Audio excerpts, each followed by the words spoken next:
നമസ്കാരം. മലയാളി വാർത്ത ഇൻസൈഡിലേക്ക് സ്വാഗതം. ആ ഒരൊറ്റ ചോദ്യത്തിനു കൂടി ഉത്തരം ലഭിച്ചാൽ കേരളത്തിലൊരു പുതിയ ആൾ ദൈവം കൂടി പിറക്കും. അങ്ങനെയെങ്കിൽ നെയ്യാറ്റിൻകര ഗോപൻസ്വാമിയുടെ മക്കൾ പറഞ്ഞതുപോലെ ഗോപൻസ്വാമി മരിച്ചിട്ടില്ല.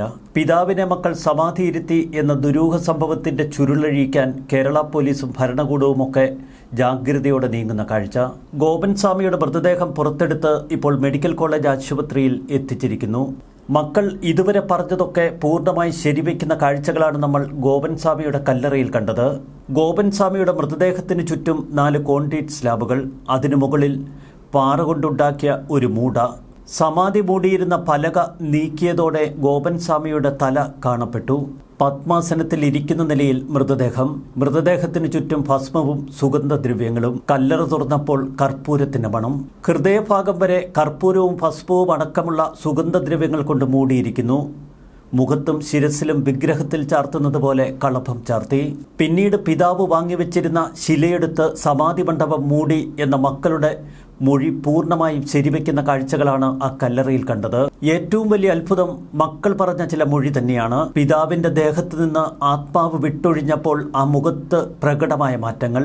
വാ തുറന്ന് നാവ് പുറത്തേക്ക് വരുന്നത് പോലെ തോന്നി എന്ന് രാജസേനൻ മൊഴി പറഞ്ഞിരുന്നു. പ്രാഥമിക പരിശോധനയിൽ അസ്വാഭാവികതയൊന്നും കണ്ടെത്താൻ പോലീസിന് കഴിഞ്ഞില്ല. ഫോറൻസിക് വിദഗ്ധരുടെ പരിശോധനയിലും അസ്വാഭാവികതയില്ല. കല്ലറയ്ക്കുള്ളിൽ ഭസ്മവും കർപ്പൂരവും അടക്കമുള്ള സുഗന്ധദ്രവ്യങ്ങൾ മൃതദേഹത്തിന് ചുറ്റും കുത്തി നിറച്ചിരുന്നു. അവ നീക്കം ചെയ്തതിനു ശേഷമാണ് ഗോപൻസ്വാമിയുടെ മൃതദേഹം പുറത്തെടുത്തത്. അപ്പോഴും ഒരു അത്ഭുത ദൃശ്യം. ആ മൃതദേഹം ജീർണിച്ചിട്ടില്ല. മൃതദേഹം എന്തുകൊണ്ട് ജീർണിച്ചില്ല എന്നതിൽ ഡോക്ടർമാർ ചില ചർച്ചകൾ നടത്തി. കർപ്പൂരവും ഭസ്മവും ഒക്കെ ചിലർ കാരണങ്ങളായി പറഞ്ഞു. എന്നാൽ മൃതദേഹം ജീർണിക്കാതിരിക്കാൻ മറ്റെന്തെങ്കിലും കാരണങ്ങളുണ്ടോ എന്ന സംശയം ഒരു വശത്ത്. കഴിഞ്ഞ 9-ാം തീയതിയാണ് ഗോപൻസ്വാമി സമാധിയായത് എന്ന് മക്കൾ പറയുന്നു. ഇന്ന് 7 ദിവസങ്ങൾ പിന്നിട്ടിരിക്കുന്നു. സാധാരണഗതിയിൽ ഏത് മൃതദേഹവും ഈ കാലയളവിൽ അഴുകിത്തുടങ്ങും. അതുകൊണ്ട് തന്നെ പോസ്റ്റ്മോർട്ടം നടത്തേണ്ട ഡോക്ടർമാർ അതിനുവേണ്ട സ്ട്രക്ചർ സംവിധാനങ്ങളുമായാണ് അവിടെ എത്തിയത്. അഴുകിയ മൃതദേഹമാണെങ്കിൽ അവിടെ വെച്ച് തന്നെ പോസ്റ്റ്മോർട്ടം നടപടികൾ പൂർത്തിയാക്കാൻ ഈ ഡോക്ടർമാർ പദ്ധതിയിട്ടിരുന്നു. അതിനുവേണ്ടി പ്രത്യേക തരത്തിൽ ടാർപ്പായി വലിച്ചു കെട്ടുകയും ചെയ്തിരുന്നു. എന്നാൽ മൃതദേഹം ജീർണാവസ്ഥയിലല്ലാത്തതുകൊണ്ട് ആംബുലൻസിൽ കയറ്റി നേരെ മെഡിക്കൽ കോളേജിലേക്ക്. 3 സംശയങ്ങളാണ് പോലീസിന് മുന്നിലുള്ളത്. ഇതൊരു കൊലപാതകമാണോ? കൊലപാതകമാണെങ്കിൽ ഏതെങ്കിലും തരത്തിൽ അപകടത്തിൽപ്പെടുത്തിയാവാം. അങ്ങനെയെങ്കിൽ ശരീരത്തിൽ നിന്ന് അപകടത്തിന് കാരണം കണ്ടെത്താൻ കഴിയുമെന്ന് വിദഗ്ധർ പറയുന്നു. ഏതെങ്കിലും തലത്തിൽ ശരീരത്തിന് പരിക്കേറ്റിട്ടുണ്ട് എങ്കിൽ പോസ്റ്റ്മോർട്ടം നടപടിയിലൂടെ അത് കൃത്യമായി തിരിച്ചറിയാൻ കഴിയും. മറ്റേതെങ്കിലും വിഷവസ്തു ഉള്ളിൽ ചെന്നിട്ടുണ്ട് എങ്കിൽ അതും തിരിച്ചറിയാൻ കഴിയും പോസ്റ്റ്മോർട്ടം നടപടികളിലൂടെ. മറ്റൊരു സംശയമാണ് പോലീസിന് മുന്നിലുള്ളത്. ഇക്കാര്യത്തിൽ ഡോക്ടർമാർക്ക് നിഗമനത്തിലെത്താൻ മാത്രമേ കഴിയൂ. ഗോപൻസ്വാമിയെ ഇത്തരമൊരു കല്ലറയിൽ ജീവനോടെ വെച്ച് വീണ്ടും കോൺക്രീറ്റ് സ്ലാബ് വെച്ച് മൂടി ഏതെങ്കിലും വിധത്തിൽ ശ്വാസം മുട്ടി മരിച്ചതാണോ? വാ തുറന്ന നിലയിൽ ഗോപൻസ്വാമിയുടെ മൃതദേഹം കണ്ടത് ഇതിൻ്റെ ചില സൂചനകളാവാം എന്ന് വിദഗ്ധർ പറയുന്നു. എങ്കിലും ഇക്കാര്യത്തിലും ശാസ്ത്രീയ പരിശോധനകൾ അനിവാര്യമാണ്. കഴിഞ്ഞ തിങ്കളാഴ്ച രാവിലെ 11 മണിക്ക് RDOയും DYSPയും മറ്റുമെത്തി കല്ലറ പൊളിക്കാൻ ശ്രമിച്ചിരുന്നു. തിരുവനന്തപുരം സബ് കളക്ടർ ആൽഫ്രഡ് ഉൾപ്പെടെയുള്ളവരാണ് അന്ന് അവിടെ എത്തിയത്. ഹിന്ദു ഐക്യവേദി VSDP സംഘടനകളുടെ നേതാക്കളും കുടുംബവുമൊക്കെ കട്ടയ്ക്ക് നിന്നതോടെ കല്ലറ പൊളിക്കാനുള്ള ശ്രമം ഭരണകൂടം ഉപേക്ഷിച്ചു. സംഘർഷാവസ്ഥ ഒഴിവാക്കാൻ ഉദ്യോഗസ്ഥർ അന്ന് മടങ്ങുകയായിരുന്നു. തിങ്കളാഴ്ച തന്നെ ഈ കല്ലറ പൊളിച്ചിരുന്നു എങ്കിൽ കൂടുതൽ ശാസ്ത്രീയ തെളിവുകൾ ലഭിക്കുമായിരുന്നു. കല്ലറ പൊളിക്കാനുള്ള RDOയുടെ ഉത്തരവ് സ്റ്റേ ചെയ്യണമെന്നാവശ്യപ്പെട്ട് ഇന്നലെ കുടുംബം ഹൈക്കോടതിയെ സമീപിച്ചതോടെ ഹൈക്കോടതി കുടുംബത്തെ കൈയൊഴിഞ്ഞു. ഗോപൻസ്വാമി മരിച്ചുവെങ്കിൽ മരണ സർട്ടിഫിക്കറ്റ് എവിടെയെന്നാണ് ഹൈക്കോടതി ചോദിച്ചത്. ഗോപൻസ്വാമിയുടെ വീട്ടിലെത്തിയ മാധ്യമപ്രവർത്തകരോട് മക്കൾ പറഞ്ഞു, മരണ സർട്ടിഫിക്കറ്റ് ഞങ്ങൾ എങ്ങനെ നൽകും? ഗോപൻസ്വാമി മരിച്ചിട്ടില്ല, അദ്ദേഹം സമാധിയായതാണ്. അടുത്ത കാലത്തൊന്നും കേരളം കേൾക്കാത്ത വാർത്തകളിലൂടെയാണ് ഇക്കഴിഞ്ഞ 7 ദിവസങ്ങൾ കടന്നുപോയത്. 4 പ്രതിസന്ധികളായിരുന്നു കേരള പോലീസിനും ഭരണകൂടത്തിനുമൊക്കെ തരണം ചെയ്യേണ്ടിയിരുന്നത്. ഒരു കുടുംബത്തിലെ അംഗങ്ങൾ പൂർണ്ണമായി, പ്രത്യേകിച്ച് ഗോപൻസ്വാമിയുടെ ഭാര്യയും 2 ആൺമക്കളും ഒരു മകന്റെ ഭാര്യയും ഗോപൻസ്വാമിയുടേത് സമാധിയെന്ന് ഉറപ്പിച്ചു പറയുന്നു. മറുവശത്ത് ഗോപൻസ്വാമി തന്നെ താൻ സമാധിയിരിക്കാൻ പോകുന്നുവെന്ന് ഭാര്യയോടും മക്കളോടുമൊക്കെ പറഞ്ഞുവെന്ന മൊഴി. ഇതിനുമപ്പുറം ഇത്തരമൊരു സംഭവം തെളിയിക്കാൻ കുടുംബത്തിന് മറ്റൊരു തെളിവ് കൂടിയുണ്ട്. വർഷങ്ങൾക്ക് മുൻപേ ഗോപൻ സ്വാമി തന്റെ സമാധി പ്രഖ്യാപിച്ചുവത്രേ. സമാധി ഇരിക്കാനുള്ള സമാധി പീഠവും അദ്ദേഹം അവിടെ എത്തിച്ചു. മരുത്വാമലയിലെ സ്വാമിമാരുടെ അടുക്കൽ നിന്ന് സമാധിയെക്കുറിച്ചുള്ള പൂർണ്ണ വിവരങ്ങൾ അദ്ദേഹം മനസ്സിലാക്കി സമാധിക്ക് ശേഷം എങ്ങനെ പൂജകൾ ചെയ്യണമെന്ന് മകനോട് നിഷ്കർഷിച്ചു. ഇക്കാര്യത്തിൽ സംശയങ്ങൾക്കിട നൽകുന്ന മൊഴികളാണ് കുടുംബം നൽകിയതെങ്കിലും അവർ തുടക്കം മുതൽ ഈ മൊഴിയിൽ ഉറച്ചു നിന്നു. ഇതോടെ പോലീസ് അക്ഷരാർത്ഥത്തിൽ വെട്ടിലായി. ഹൈന്ദവ വിശ്വാസപ്രകാരമാണ് തങ്ങൾ ഇതൊക്കെ ചെയ്തത്, അതുകൊണ്ട് തന്നെ വിശ്വാസത്തിൽ തൊട്ടുകളിക്കരുത് എന്ന് ഭരണകൂടത്തോടവർ ഉച്ചത്തിൽ പറഞ്ഞു. മറുവശത്ത് തൊട്ടയൽക്കാരായ ചില മുസ്ലിം സഹോദരങ്ങളാണ് തങ്ങൾക്കെതിരെ സംശയങ്ങൾ ഉന്നയിച്ചിരിക്കുന്നത്. അവർക്ക് വസ്തുതർക്കങ്ങൾ ഉൾപ്പെടെയുള്ള പ്രശ്നങ്ങൾ തങ്ങളുമായുണ്ട്. ഇതൊരു വർഗീയ ലഹളയിലേക്ക് കടക്കുമോ എന്ന് ഭയന്ന ഭരണകൂടവും പോലീസുമൊക്കെ പിന്നീട് ജാഗ്രതയോടെ നീങ്ങി. ഗോപൻ സ്വാമിയുടെ ഭാര്യയുടെ മൊഴി തന്നെയാണ് ഏറ്റവും ദുർഘടമായത് ഭരണകൂടത്തിന്. അവർ തുടക്കം മുതൽ സ്വാമിയുടേത് ഒരു സമാധി എന്നുറപ്പിച്ചു പറഞ്ഞു. ഗോപൻ സ്വാമിയുടെ സമാധി മണ്ഡപത്തിലെത്തി ഈ മണ്ഡപം പൊളിക്കരുത് എന്ന് പോലീസിനോട് ആക്രോശിച്ചത് ഭാര്യ സുലോചനയും മക്കളും മകന്റെ ഭാര്യയും ചേർന്ന്.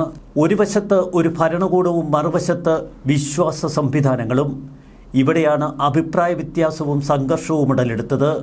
കുടുംബത്തിനൊപ്പം ചില സംഘടനകൾ കൂടി ചേർന്നതോടെ സംഗതി വർഗീയവൽക്കരിക്കാതിരിക്കാൻ ജാഗ്രതയോടെ പോലീസ് നീങ്ങി.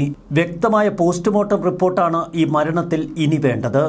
എന്നാൽ പോസ്റ്റ്മോർട്ടം റിപ്പോർട്ടിൽ മറ്റു സംശയങ്ങളൊന്നും നിഴലിക്കുന്നില്ല എങ്കിൽ കുടുംബം പറഞ്ഞത് പൂർണ്ണമായി ശരിവെക്കേണ്ടി വരും സമൂഹത്തിനും ഭരണകൂടത്തിനും. അവിടെ ഒരുപക്ഷെ മറ്റൊരാൾ ദൈവത്തിന്റെ പിറവിയാകാം. ജീവനോടെ കല്ലറയിലിരുത്തി സ്ലാബിട്ട് മൂടി ശ്വാസം മുട്ടിയാണോ ഗോപൻ സ്വാമി മരിച്ചത് എന്ന കാര്യത്തിൽ ഏറെ പരിശോധനകൾ വേണ്ടിവരും അത് ശാസ്ത്രീയമായി തെളിയിക്കാൻ. 7 ദിവസങ്ങൾ കടന്നത് അതിന് വലിയ വെല്ലുവിളി ഉയർത്തുമെന്നാണ് ഈ രംഗത്തെ വിദഗ്ധർ പറയുന്നത്.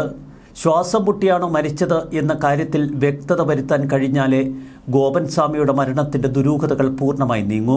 അതിലപ്പുറം പോസ്റ്റ്മോർട്ടം റിപ്പോർട്ടിൽ ഏതെങ്കിലും തലത്തിൽ ഗോപൻ സ്വാമിയെ അപകടപ്പെടുത്തിയോ എന്ന് കൃത്യമായി തിരിച്ചറിയാൻ കഴിയും.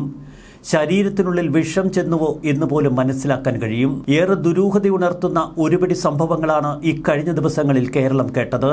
സാമാന്യബോധത്തിന് ഒരു തരത്തിലും നിരക്കാത്ത, യുക്തിക്ക് ചേരാത്ത വാദഗതികൾ.